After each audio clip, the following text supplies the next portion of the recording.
Hello, my name is Gustavo Ribeiro, editor-in-chief of the Brazilian Report. As President Luiz Inácio Lula da Silva headed to Washington for Thursday's meeting with Donald Trump, Brazilian diplomats were cautiously optimistic, but quietly fearful that the ideological gulf between the two leaders could produce an embarrassing reprise of the Oval Office confrontation that left Ukraine's Volodymyr Zelensky humiliated on camera. Instead, the meeting lasted nearly 3 hours and confirmed that the personal rapport between Lula and Trump is, at least for now, genuinely functional. But what does that mean for US-Brazil relations? I'm joined this week by James N. Green, a historian at Brown University and president of the board of directors at the WBO, the Washington, Brazil office. James, glad to see you again. It's great to be here today, Gustavo. And this podcast is a collaboration between Explaining Brazil and Brazil Unfiltered, two podcasts hosted by one, the Brazilian Report, and the other by WBO. And it's part of the Brazilian Report's partnership with the WBO around the 2026 Brazilian general elections, which includes a weekly observatory of the main developments surrounding the vote. And you can subscribe to get every Tuesday afternoon what's the most important things leading up to the election. And you can donate to help fund this initiative by scanning the QR code in the upper right corner of your screen.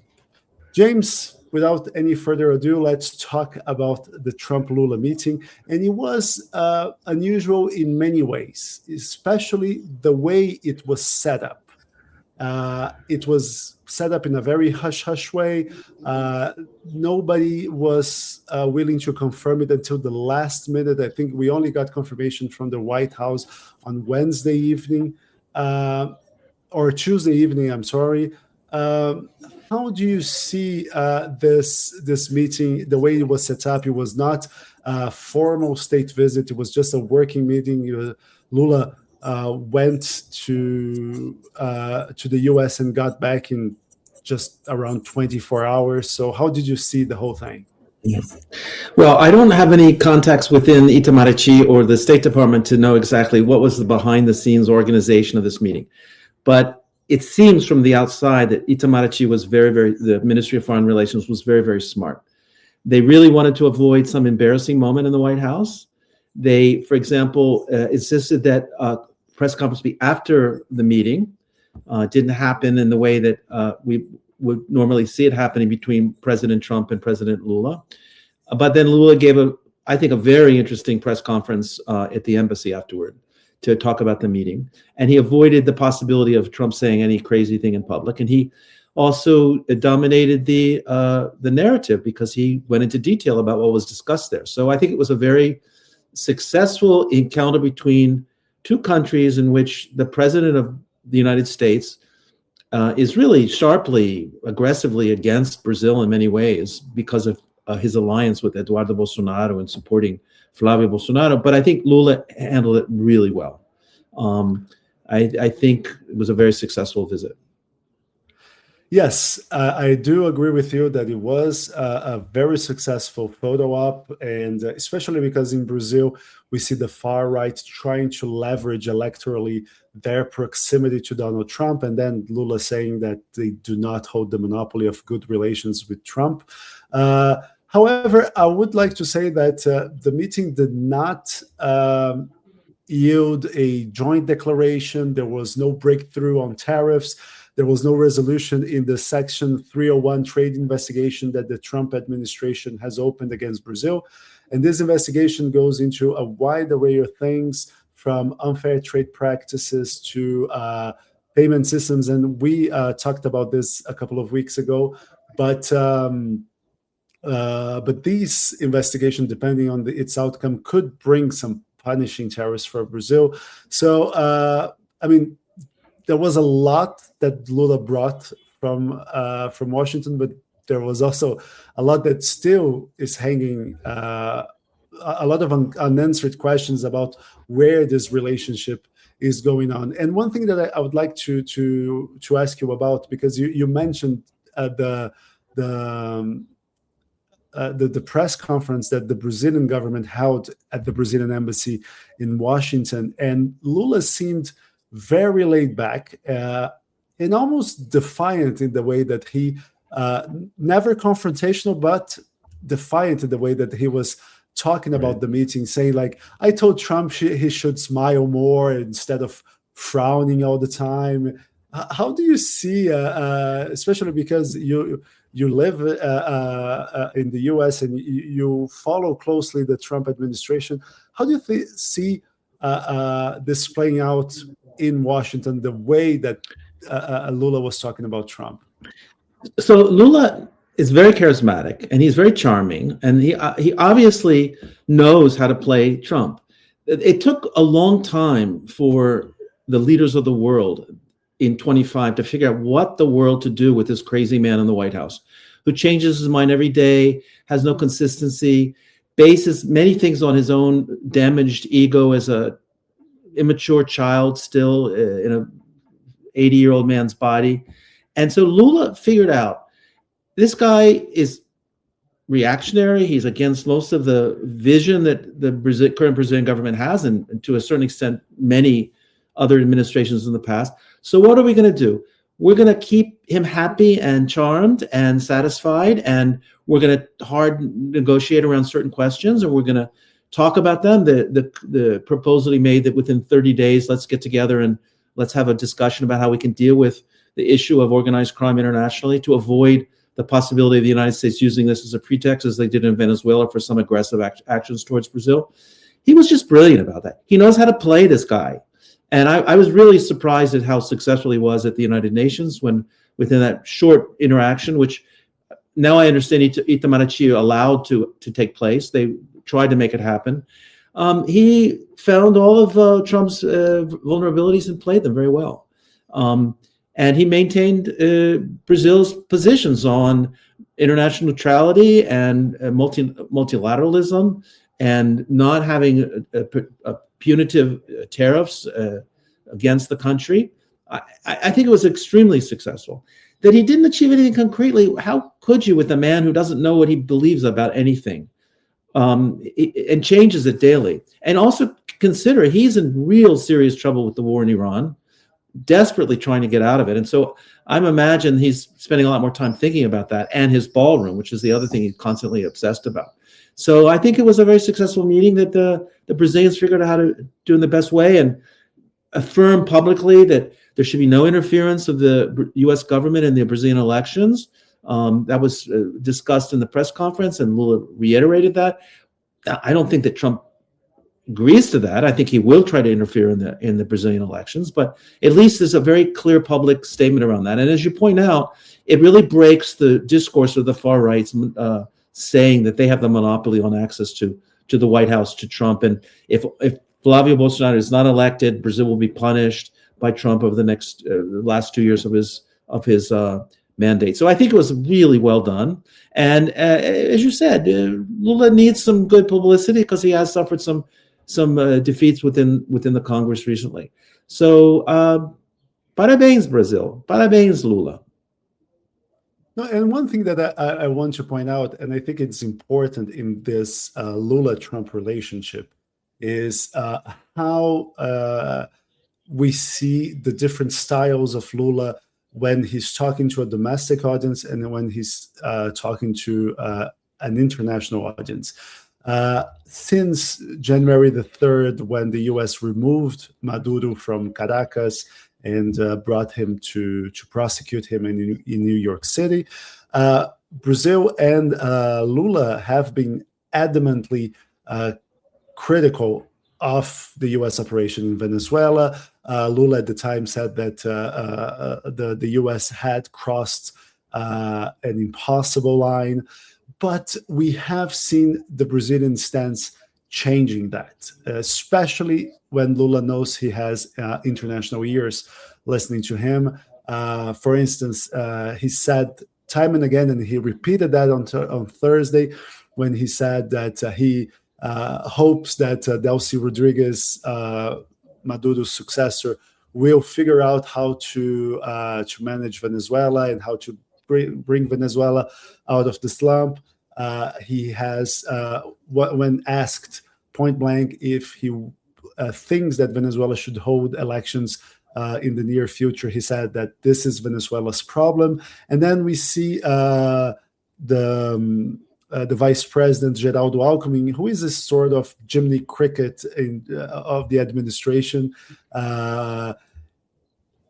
saying that Mercosur should consider reintegrating Venezuela, and Venezuela had been suspended in 2017 for democratic backsliding. So this is a sort of a way of tacitly, but never explicitly, recognizing that, okay, we know what's the new status quo in Venezuela. We will not die on that hill, and on the Maduro hill, and we're ready to move on, and we are ready to establish positive relationships with the U.S., especially because the Brazilian government wants Brazilian companies to be involved in any sort of reconstruction effort in Venezuela.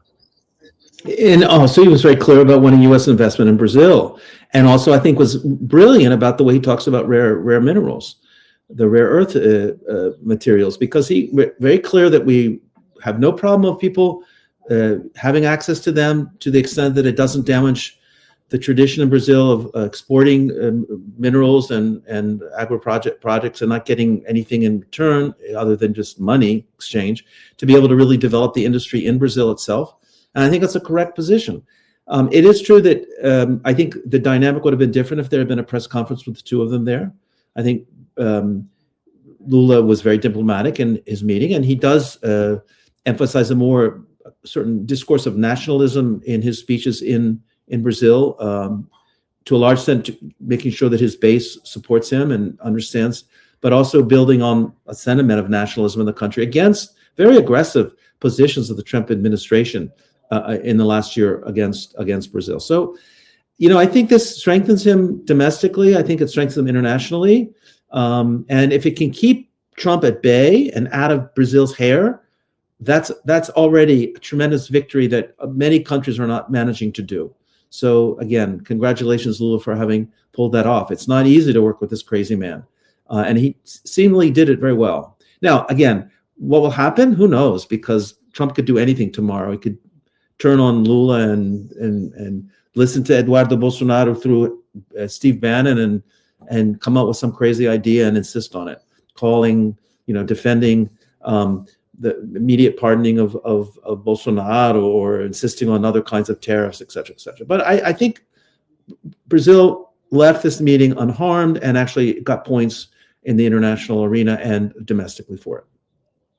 Now, the meeting had plenty of members of Lula's cabinet, including Finance Minister Dario Durigan, the Justice Minister, Mines and Energy Minister, and from the U.S. side, there was also a lot of members from the Trump cabinet, but Marco Rubio, the Secretary of State, was not. He if I'm not mistaken, he's in the Vatican. Exactly. Right. Now he's actually meeting with the Prime Minister of Italy now. Right. Because he had a meeting with the Pope and then with the Prime Minister.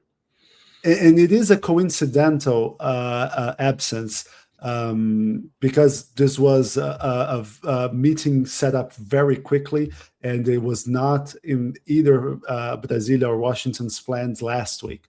But regardless, do you think the fact that Rubio was not there, is this notable in the sense that Rubio has been a Latin American hawk?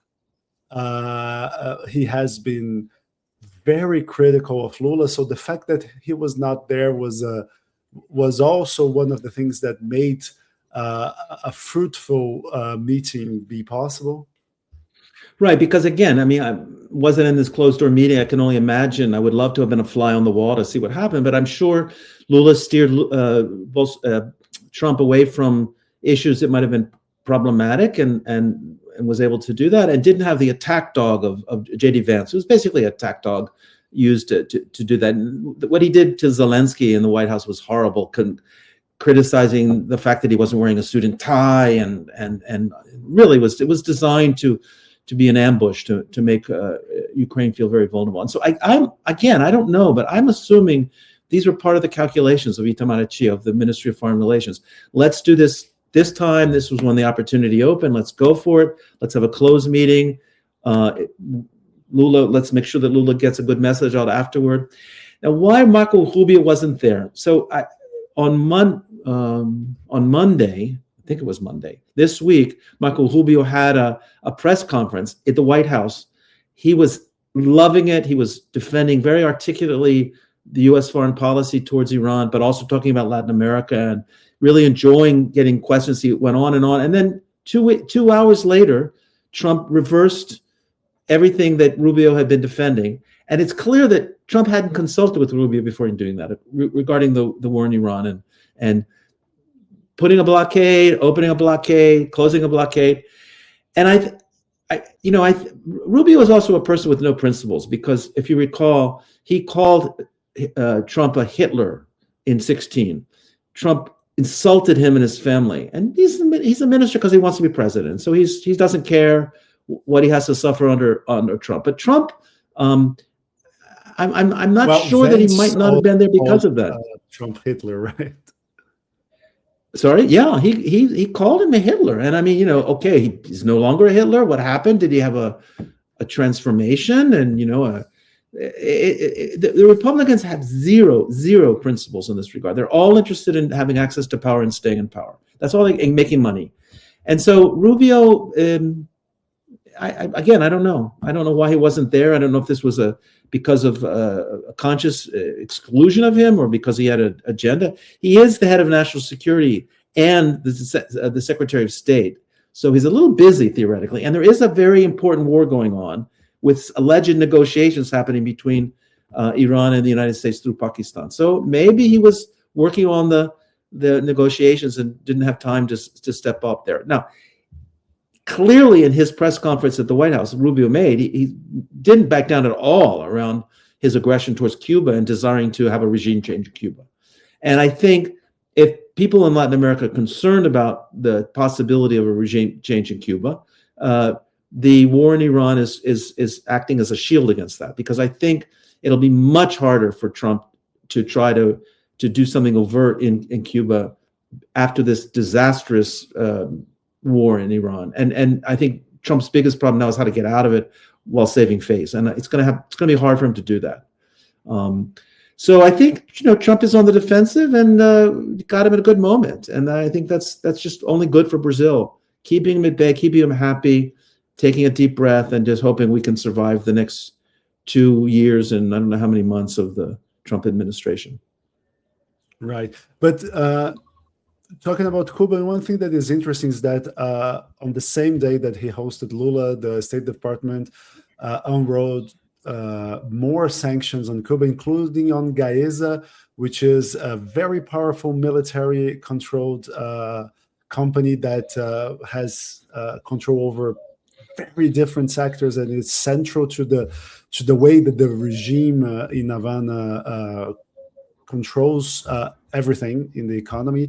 So maybe we're not going to see a military operation there, but their tactics of choking Cuba economically seems to be very much in place, right? And Lula made a big point in his press conference. He went in detail about what he had done with Iran and Turkey in 2010 in the Obama administration, and the fact that at the end of the day, the Obama administration did not take seriously the attempts that he and Celso Amorim were negotiating.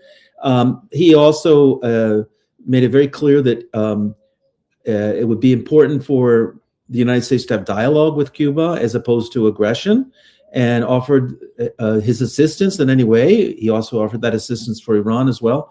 So again, he also presented himself as a mediator, a world leader, a person that wasn't afraid to say clearly that the United Nations needs to be reformed, needs to be reorganized, because it's the way it's set up now. It doesn't really achieve the goals that the UN was set out to achieve. And that he was quite willing, and Brazil was quite willing as a country that believes in multilateralism, to aid in any way possible in a rapprochement between the United States and Cuba. Now, I want to emphasize, and you're absolutely right, Marco Rubio wants to have a feather in his cap that he has managed to orchestrate regime change in Cuba. And he may be able to do that in the last 2 years of the Trump administration. But Trump, I think, is extremely burned by what he did in Iran. He really thought he was going to have another Venezuela, go in and out in 2 days, solve the problem. The Iranian regime would fall. There would be a democratic revolution, and people would come to power to transform the society and the country and its foreign policy. And none of that happened.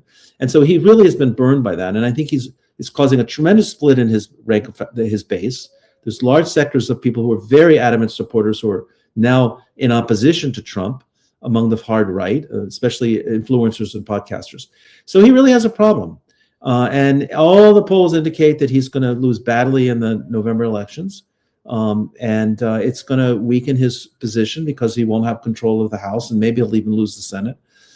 So he's really in the defensive right now. He's in a bad place. And I think Lula took advantage of that to a certain extent, by being very generous and open and joking and charming, and even teasing, saying, I hope you won't, bar our players because we want to win the World Cup. And that just, plays right into Brazilian. I don't know to what extent the media in Brazil transmitted the press conference to know to what extent people actually heard that. There was some coverage in the written press, but he was very good. And I think he managed to outmaneuver Trump, which was very positive. But we'll see.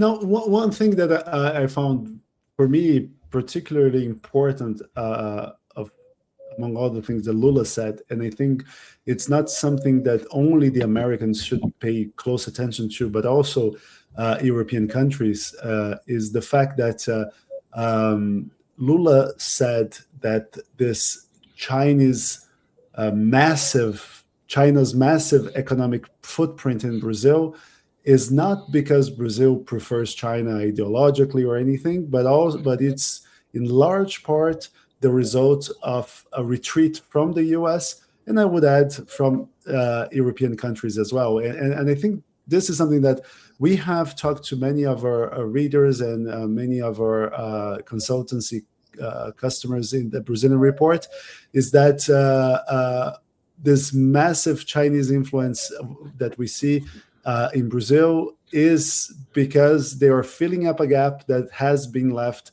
by Western countries. And I think one thing that is important to talk about Brazil is that Brazil sees itself as part of the West, has Western institutions, and actually I think the only grievance that Brazil has with the West is that it is not invited to participate in Western global institutions as much as it would like to. So it is not because it wants to be away from the West, but it wants to be more integrated. And I think this is something that many countries that want to do business with Brazil, that want to have more positive relations with Brazil, should be paying very close attention to, because I think that is the only beef that Brazil has with the West, right? No, and you think about it, Brazil has demanded that we restructure the Security Council and change the fact that there are 5 superpowers that, because of World War II, that have a veto power, and asking why is that the case.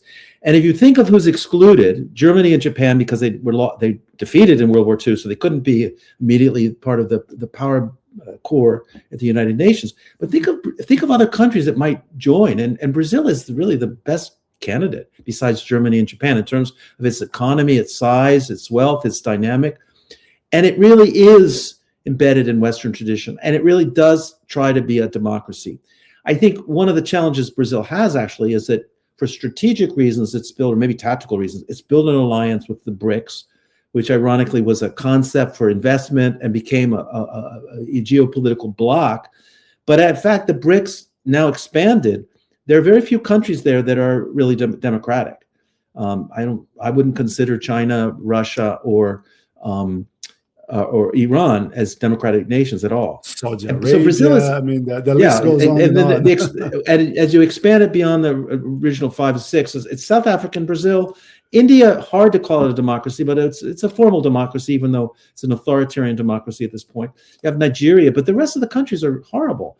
And so in that regard, Brazil is really important, and it knows it's important, and it's frustrated all the time that the world doesn't recognize that and doesn't take seriously the diplomatic overtures of the Ministry of Foreign Relations of Itamaraty and the Lula administration.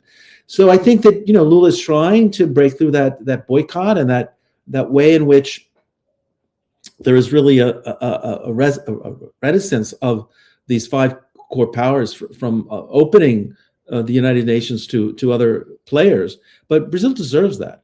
And I think Lula is acting in a way, I mean, if we compare his foreign policy to, Bolsonaro, who would go to an international meeting in Italy, I think it was, and didn't know who even to talk to. It was like he was just out of place there. He had and I don't think Flavio is going to be a brilliant international player either. I think Lula in that regard has accumulated a talent for many, many years of being on the world stage that really benefits the country in significant ways.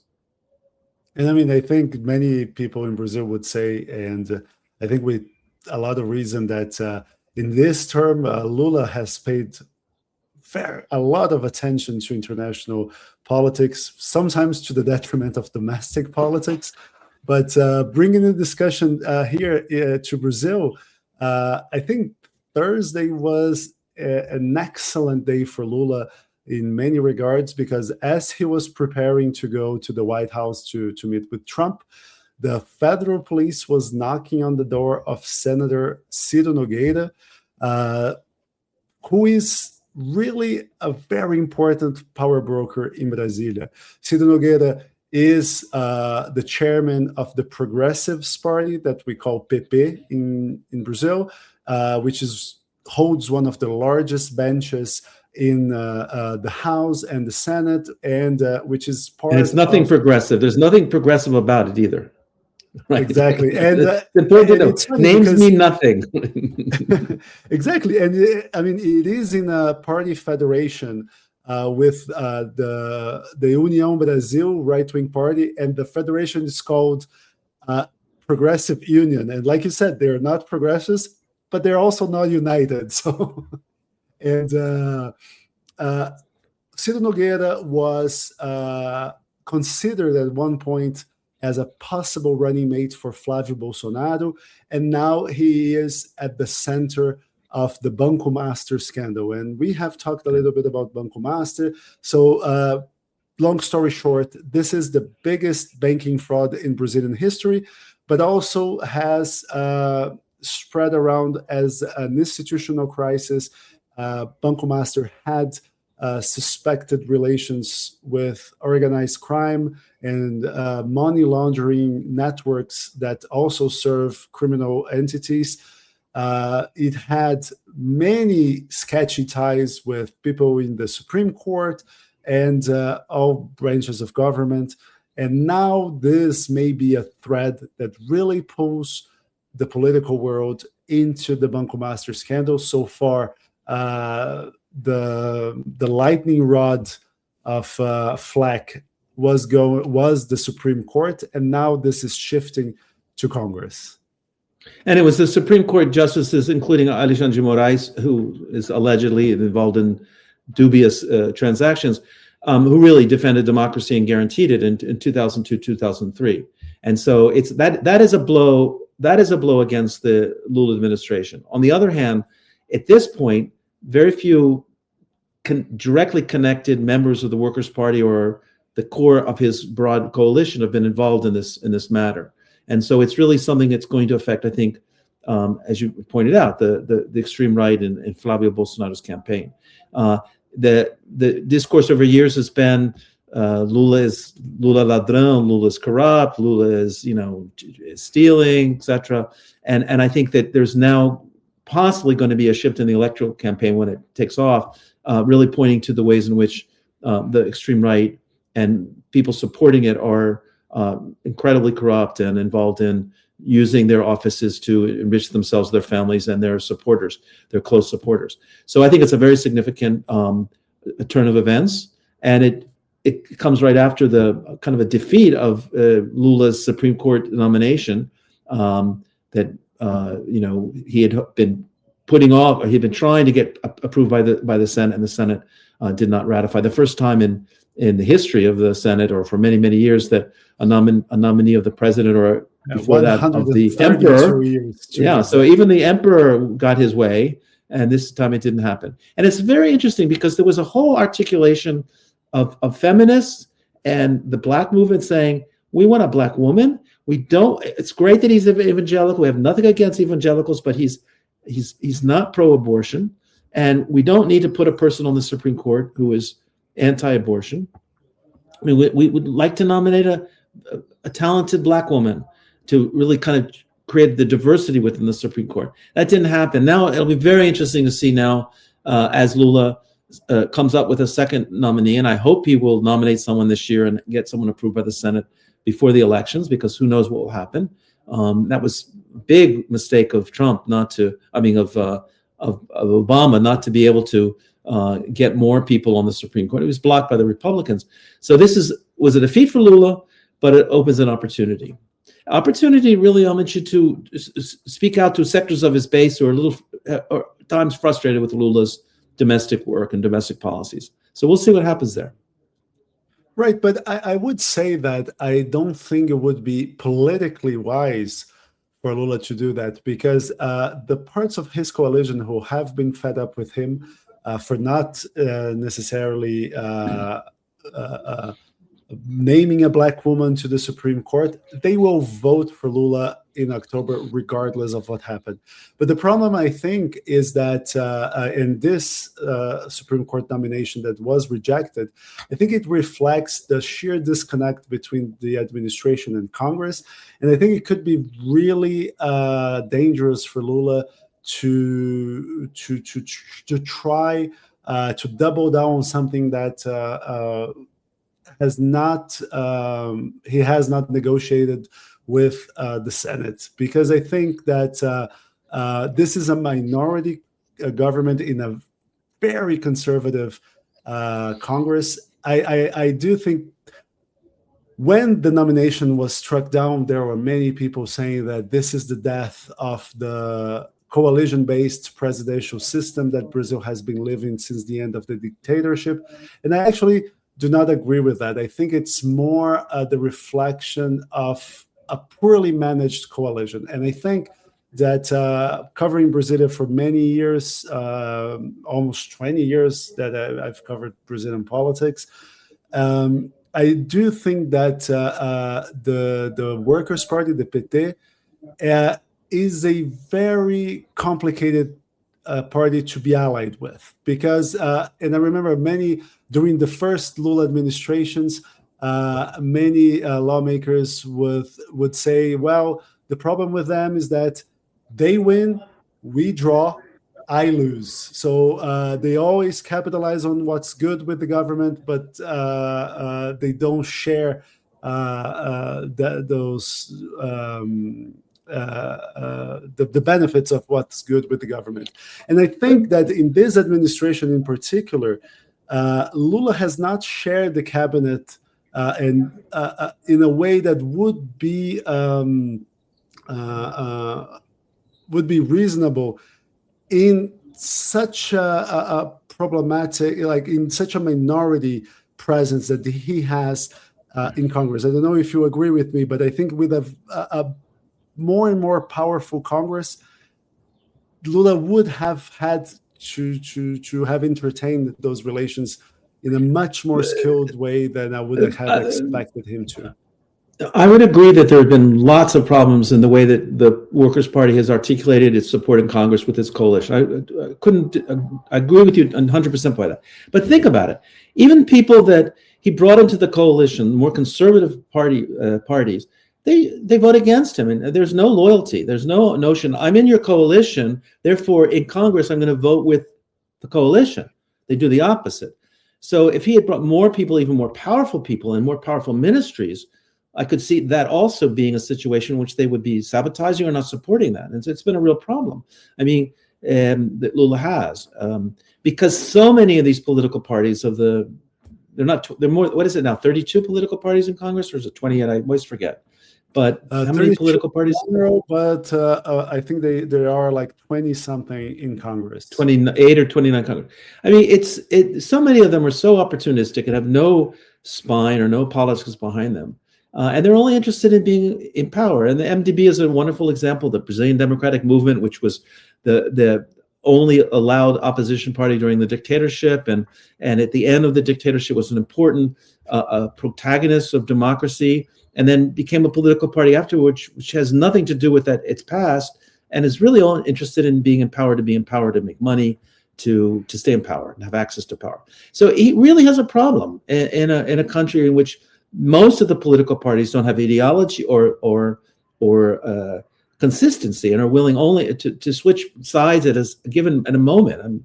The major bloc of the center is that way too. So it's a really hard situation. I think the Workers' Party has not been as good as it could be in managing this very complex coalition, and it's to its weakness. But going back to the question of the Supreme Court, if and there are many competent Black jurists who could become members of the Supreme Court, many.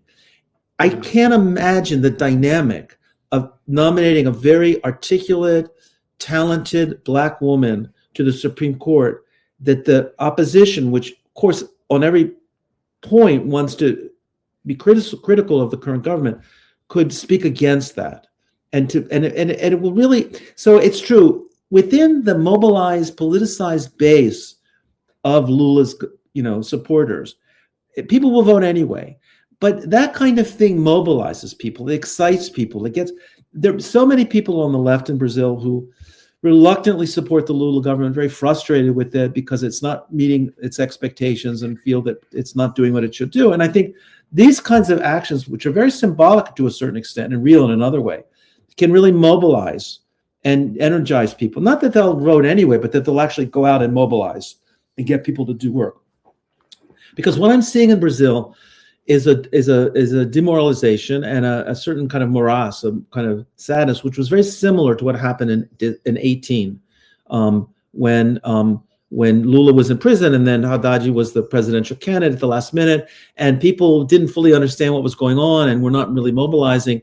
And only between the first and second round of the election did the base of support of the Workers' Party and its coalition get out there and try to change votes or get people to vote for Haddad, and it was a failure. I mean, it didn't work, and it was so last minute. And I think that last minute-ism is running it. I mean, it's a possibility that might be the case in Brazil this time around, that people are not preparing and are enthusiastic and are willing to go out there and start doing all the work to guarantee that they elect senators, they elect Congress, people in the Congress, and that they elect the president. So it's a real issue that I think that the Lula coalition will have to confront, and they need to offer not concrete changes in the reality of ordinary people so that they'll want to support the government. They also need to offer symbolic things, which are important. And I think this would be a very important one. I really hope Lula is smart about that. We'll see. And would it gay votes? Will it change votes among the far right? No, I don't think it will. But I think there are a lot of ordinary people who are confused and are going to be vacillating and will make a decision even the day that they go into the polls. Many people in Brazil decide at the last minute. And so these kinds of things, I think, can help. I could be wrong. I don't know, because, but I agree with you that there would not be much that the opposition could say to oppose the nomination of a Black woman to the Supreme Court, but they could sit on it.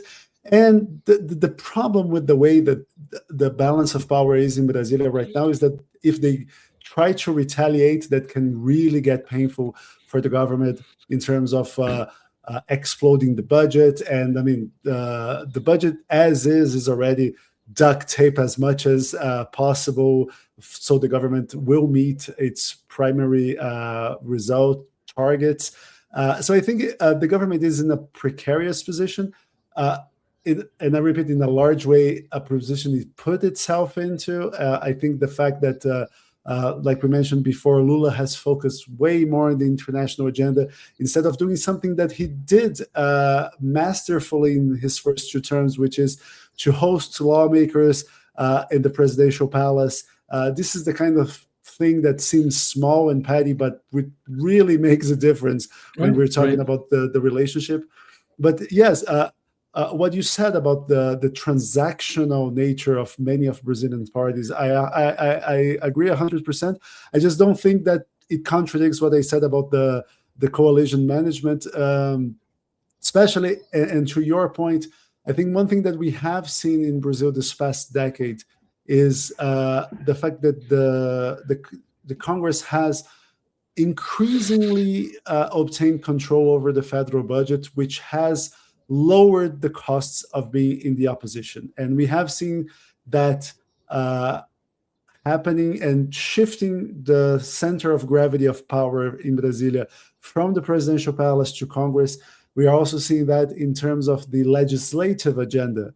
I remember that until Lula, the president dominated the legislative agenda. Almost 80% of everything that left Congress originated in the presidential palace, and now that has flipped.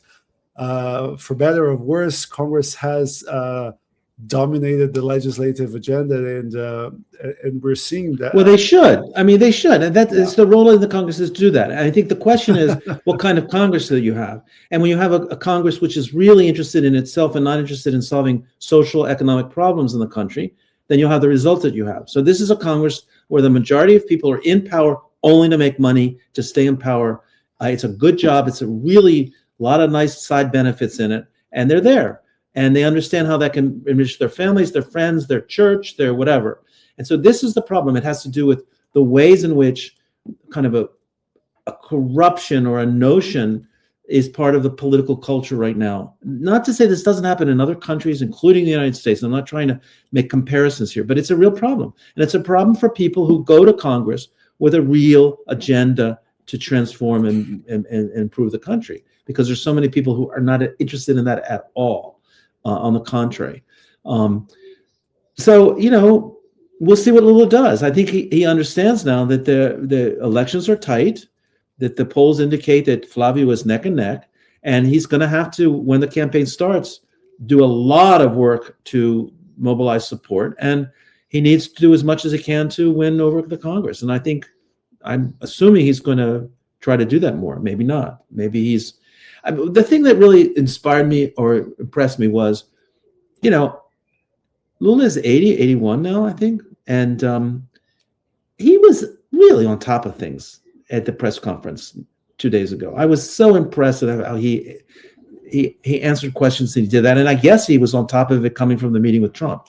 So clearly, he's not got Trump is totally out of it many of the time, but Lula doesn't seem to have any cognitive issues at age 80.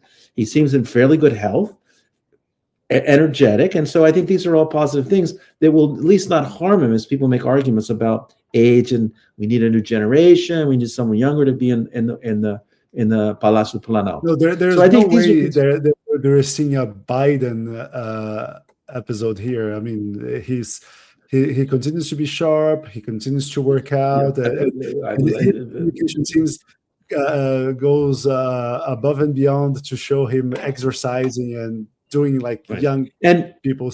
And Biden is worse than Trump, and yet because of the dynamics of politics in the United States, he's still in the White House. It's really shocking that the person who is in the White House is as cognitively dysfunctional so much of the time.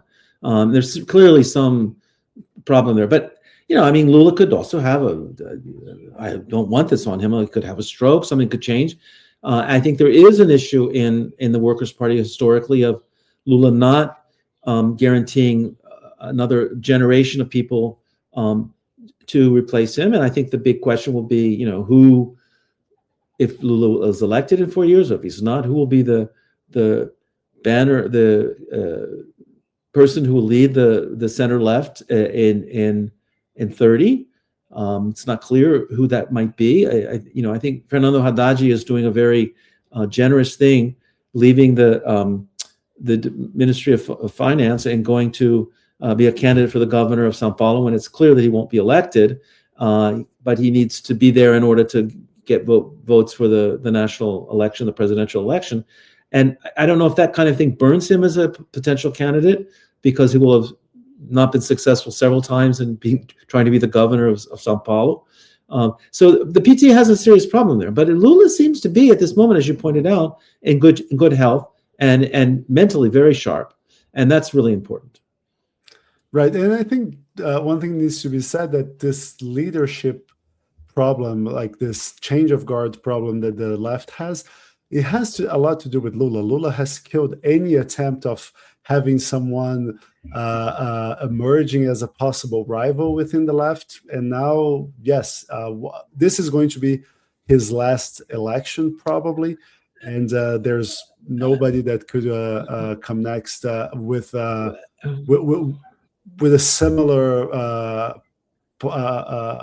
strength in terms of popularity, charisma. Yeah. So that's I mean, there really are not leading figures within the PT who fill that budget. I mean, in terms of senators or Congress people or ministers. I mean, I think, again, I'm speculating. I think Lula sees Haddad as a possible heir still, and the fact that he had him as Minister of Finance and now asked him, and Haddad was willing to be the candidate for governor, although I don't think he really wants to do that. But Haddad is not a charismatic. I really respect him. I've met him. I think he's a very honorable person, but he's not charismatic. He doesn't have that ability to kind of incite. And for good or bad, Bolsonaro had that ability. He knew how to speak to a certain segment of the population and to attract them. And I'm not sure that Flavio has that talent. It's to be seen. But Lula is unique in that way. And, when I look at old tapes of Getúlio Vargas giving his speeches to the nation, what a tired old man he was. And, when he was president, I never understood. Right? That was. No, I know that. But I understand all that. But I just think there's nothing charismatic about him at all. He's such a flat person. And yet he was loved by the people. And, I've seen films of his funeral procession and the people weeping over his body. He was absolutely loved. No, I'm not trying to diminish him, but comparing Vargas as his charisma to, there are other people in that period that were much more charismatic than Vargas, who didn't manage to become president. Even Jânio Quadros was much more charismatic in a certain way. Lula is really unique. And I really do think that at the end of the day, whatever happened in this election, he will be seen along with Pedro II and Getúlio Vargas, the three great figures of Brazilian history. From the time that Dom Pedro assumed power in 1840 until the president. Those have been the three political figures that have shaped the country. I would add a fourth. We'll see.